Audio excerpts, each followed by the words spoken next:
الحمد للہ رب العالمین والصلاة والسلام علی سید الانبیاء والمرسلین اما بعد فاعوذ باللہ من الشیطان الرجیم بسم اللہ الرحمن الرحیم قال اللہ تبارک و تعالی فی الکلام المجید والفرقان الحمید وقرنا فی بیوتکن ولا تبرجنا تبرج الجاہلیت الاولی وقال النبی صلی اللہ علیہ وآلہ وسلم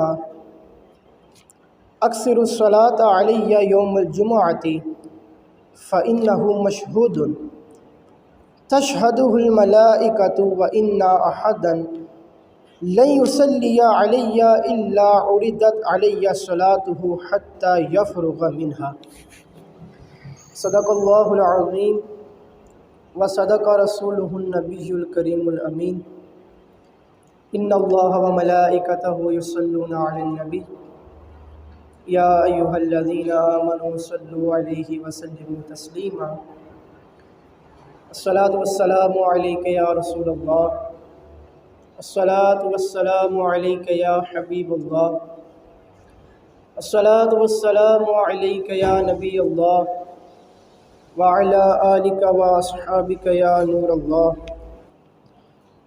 اللہ پاک کے پیارے حبیب حبیب لبیب شہنشاہ کون و مقام سرور ذیشان مدینہ کے تاجدار آمنہ کے گلشن کے مہکتے پھول حضرت محمد مصطفیٰ صلی اللہ تعالی علیہ وآلہ وسلم نے ارشاد فرمایا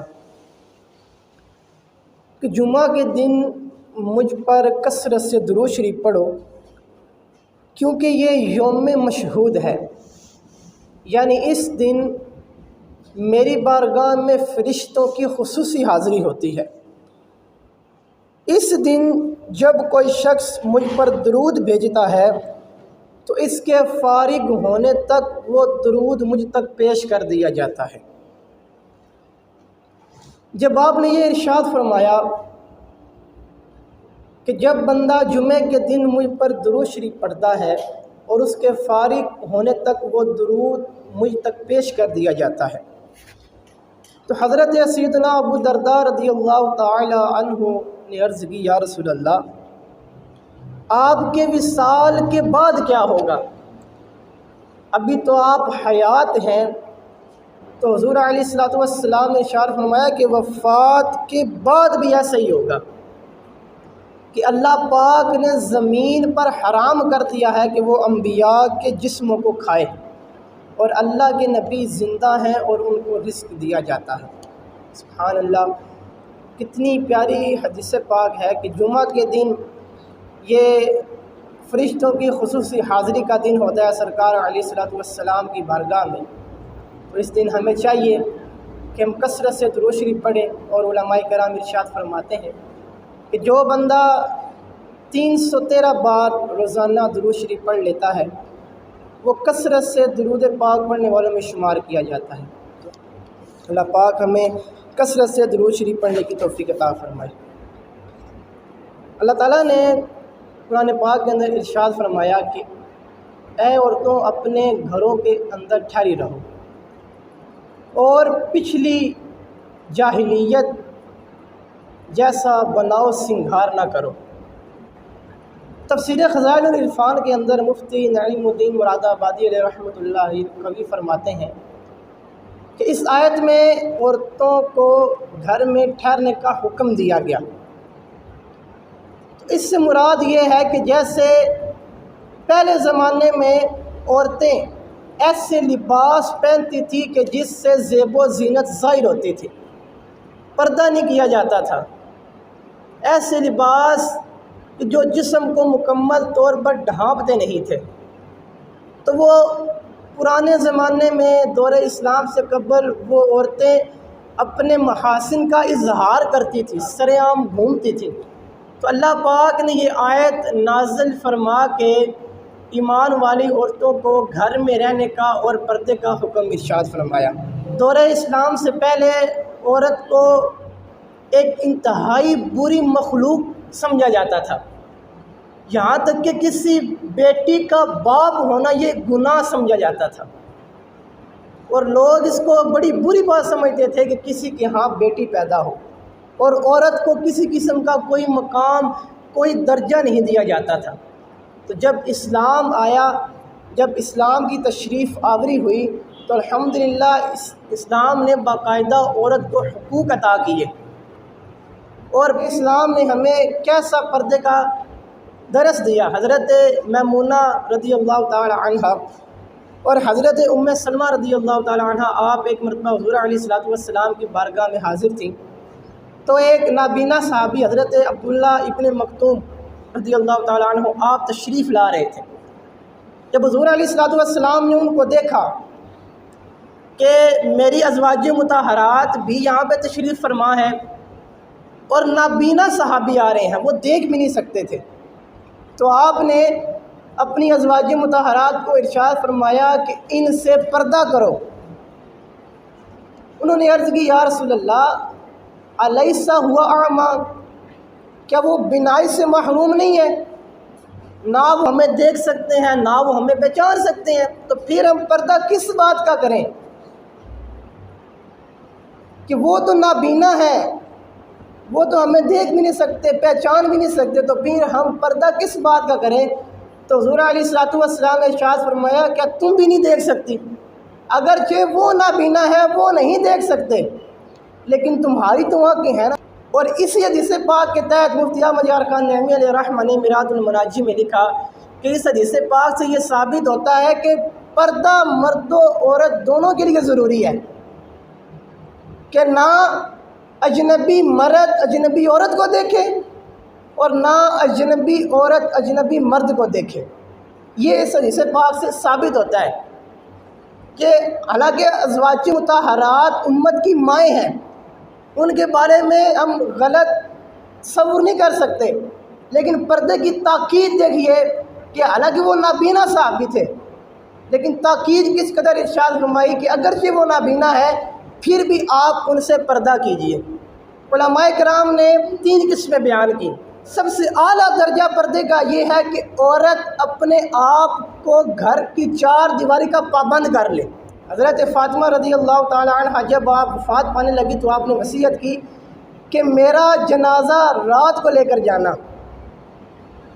کتنی پیاری وصیت ہے کہ میرا جنازہ رات کو لے کر جانا تاکہ کسی غیر مرد کی نظر نہ پڑ جائے۔ حضرت سودا رضی اللہ تعالی عنہ، آپ امہات المؤمنین میں سے ہیں، آپ سے کسی نے عرض کی کہ اے ام المؤمنین آپ کو کیا ہو گیا؟ آپ نہ حج کرتی ہیں نہ عمرہ کرتی ہیں، آپ کو ہو کیا گیا؟ تو انہوں نے فرمایا کہ میرے رب نے مجھے گھر کے اندر رہنے کا حکم ارشاد فرمایا، میرے رب نے مجھے گھر کے اندر رہنے کا حکم ارشاد فرمایا، اب میں گھر سے نہیں نکلوں گی بلکہ میرا جنازہ ہی نکالا جائے گا۔ کتنا اعلیٰ قسم کا پردہ ہے کہ میرے رب نے مجھے گھر کے اندر رہنے کا حکم ارشاد فرمایا، لہذا اب میرا جنازہ ہی گھر سے نکالا جائے گا، میں گھر سے نہیں جاؤں گی۔ اور پھر راوی نے یہ بیان کیا کہ آپ اس کے بعد پوری زندگی گھر سے باہر نہیں نکلے اور آپ کا جنازہ ہی نکالا گیا۔ یہ ہے سب سے اعلیٰ قسم کا پردہ کہ کوئی عورت کا دامن کپڑا تک بھی نہ دیکھ سکے۔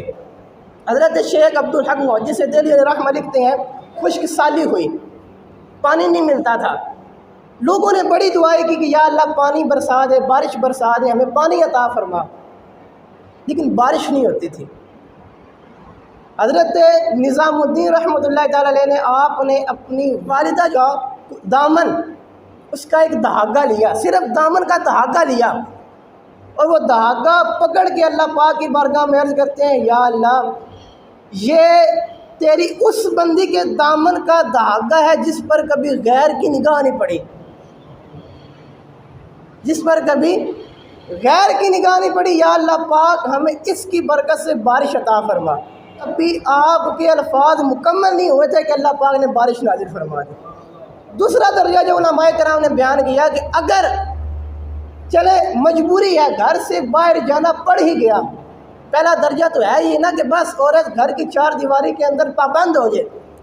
اگر مجبوراً گھر سے باہر جانا پڑ جاتا ہے تو اپنے آپ کو برقعے میں ڈھال کے باہر نکلے. اور برقع اس طرح کا نہیں ہونا چاہیے کہ جیسے آج کل ہمارے یہاں رائج ہو گیا.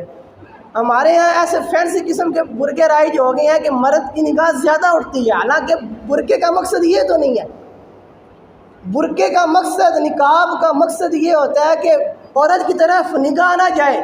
لیکن آج کل ہمارے برقعے بھی ایسے ہو گئے ہیں کہ نگاہ جھکنے کی بجائے اور اٹھتی ہے. تیسرا درجہ جو علماء کرام نے بیان کیا کہ کم از کم عورت اتنا پردہ ضرور کرے کہ جتنا اپنے رب کی بارگاہ میں حاضری کے وقت ضروری ہے. اور وہ کون سا پردہ، کتنا پردہ ضروری ہے؟ یہ چہرہ، ہتھیلیاں، پاؤں کے تلوے، اتنا حصہ ظاہر کرنا ضروری ہے. بس یہ حصہ ظاہر ہو، اس کے علاوہ عورت کا پورا جسم چھپا ہوا ضروری ہے. اور پھر یہاں پر مفتی احمد یار خان نعیمی علیہ رحمہ نے اسلامی زندگی کے اندر عورت کو 6 نصیحتیں فرمائی. آپ ذرا سنیے گا. نمبر 1، عورت گھر کی دولت ہے اور دولت کو چھپا کر گھر میں رکھا جاتا ہے. ہر ایک کو دکھانے سے خطرہ ہے.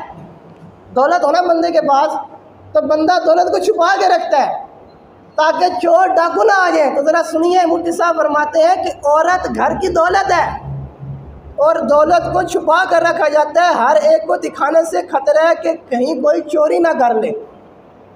اسی طرح عورت کو چھپانا اور غیروں کو نہ دکھانا ضروری ہے.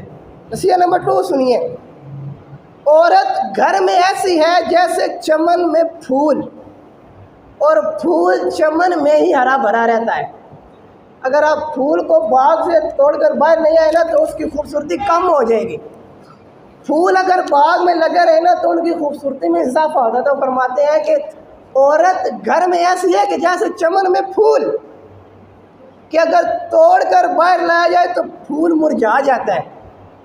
اسی طرح عورت کا چمن اس کا گھر اور اس کے بال بچے ہیں، اس کو بلا وجہ باہر نہ لاؤ ورنہ عورت مرجھا جائے گی. آگے سنیے، ہمارے ہاں عورتوں کو صنف نازک کہا جاتا ہے اور نازک چیزوں کو پتھروں سے دور رکھا جاتا ہے کہیں ٹوٹ نہ جائیں. اور غیروں کی نگاہیں، غیروں کا عورت کو دیکھنا یہ مضبوط پتھر ہے. تو اس لیے عورت کو غیروں کی نگاہوں سے بچائیں، کہیں وہ صنف نازک ٹوٹ نہ جائے. اس کے بعد مزید سنیے، عورت اپنے شوہر بلکہ پورے خاندان کی عزت و آبرو ہے. عورت کی مثال ایک سفید کپڑے کی طرح ہے. سفید کپڑا ہوتا ہے نا، اگر اس پر تھوڑا سا داغ لگے نا تو دور سے دکھائی دیتا ہے. تو یہی عورت کی مثال ہے. اور آگے بڑی پیاری بات ارشاد فرمائی کہ عورت کی سب سے بڑی تعریف یہ ہے کہ اس کی نگاہ اپنے شوہر کے علاوہ کسی پر نہ ہو. عورت کی سب سے بڑی تعریف یہ ہے کہ اس کی نگاہ اپنے شوہر کے علاوہ کسی پر نہ ہو. اگر اس کی نگاہ میں چند مرد آ گئے تو سمجھ لو کہ عورت اپنا جوہر کھو دے گی. گھر عورت کے لیے قید خانہ نہیں بلکہ اس کا چمن ہے، اس کا باغ ہے. گھر کے کام اور اپنے بال بچوں کو دیکھ کر وہ ایسے خوش رہتی ہے جیسے باغ میں بلبل خوش رہتی ہے. جیسے بلبل باغ کے اندر خوش رہتی ہے، اسی طرح عورت کے لیے گھر اس کا چمن ہے. تو بلبل کی طرح وہ اپنے گھر اور بال بچوں کو دیکھ کر خوش ہوتی رہتی ہے. بکری اس لیے ہے کہ رات کو گھر رکھی جائے، اور شیر، چیتا اور محافظ کتا اس لیے ہے کہ ان کو آزادانہ چھوڑ دیا جائے. اگر بکری کو آزاد کیا تو اس کو شکاری جانور پھاڑ ڈالیں گے. تو یہی عورت کی مثال ہے. یہ 6 باتیں ارشاد فرمائی مفتی احمد یار خان نعیمی علیہ رحمہ. حضرت ام خلاد رضی اللہ تعالیٰ عنہ، آپ کو خبر ملی کہ آپ کا بیٹا شہید ہو گیا. تو آپ سرکار صلی اللہ علیہ وسلم کی بارگاہ میں حاضر ہونے کے لیے گئیں. اس وقت آپ نے چہرے پہ نقاب کیا ہوا تھا. تو ایک شخص نے کہا کہ ام خلاد، اس وقت بھی چہرے پہ نقاب کیا، تمہارا بیٹا فوت ہو گیا تو اس وقت بیچارے پہ نقاب کر کے بیٹھی ہو. ارشاد فرمایا کہ میں نے اپنا بیٹا کھویا ہے، اپنی حیا نہیں کھوئی. میں نے اپنا بیٹا تو کھو دیا ہے لیکن میں نے اپنی حیا نہیں گوائی.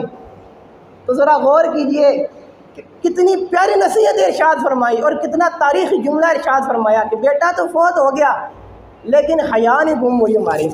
پردہ کرنے کے فوائد کیا ہیں ذرا سنیے گا. اللہ پاک اور اس کے حبیب کی خوشنودی حاصل ہوتی ہے. نمبر 2، پردہ ایمان کی علامت اور اسلام کا شعار ہے. نمبر 3، پردہ مسلمان خواتین کی پہچان ہے، یعنی پردہ صرف مسلمان عورتیں ہی کرتی ہیں. نمبر 4، پردہ شرم و حیا کی علامت ہے. نمبر 5، پردہ شیطان کے شر سے بچانے والا. باحیا اور پردہ دار عورت معاشرے کے اندر باوقار رہتی ہے. اگر آپ اپنی زوجہ کو، اپنے گھر والوں کو پردہ کرواتے ہیں تو یہ معاشرے کے اندر آپ کی عزت میں اضافہ ہوگا. آگے مزید سنیے. پردہ پوری نظر سے بچاتا اور برائی سے روکتا ہے. پردے سے معاشرے میں عورت کی خوبصورتی کی حفاظت ہوتی ہے. یہ پردہ یہ عورت کی خوبصورتی کی حفاظت کرتا ہے. نقصانات کیا ہے اس چیز کے؟ بے پردگی اللہ اور اس کے رسول کی نافرمانی ہے، کیونکہ پردے کا حکم کس نے دیا؟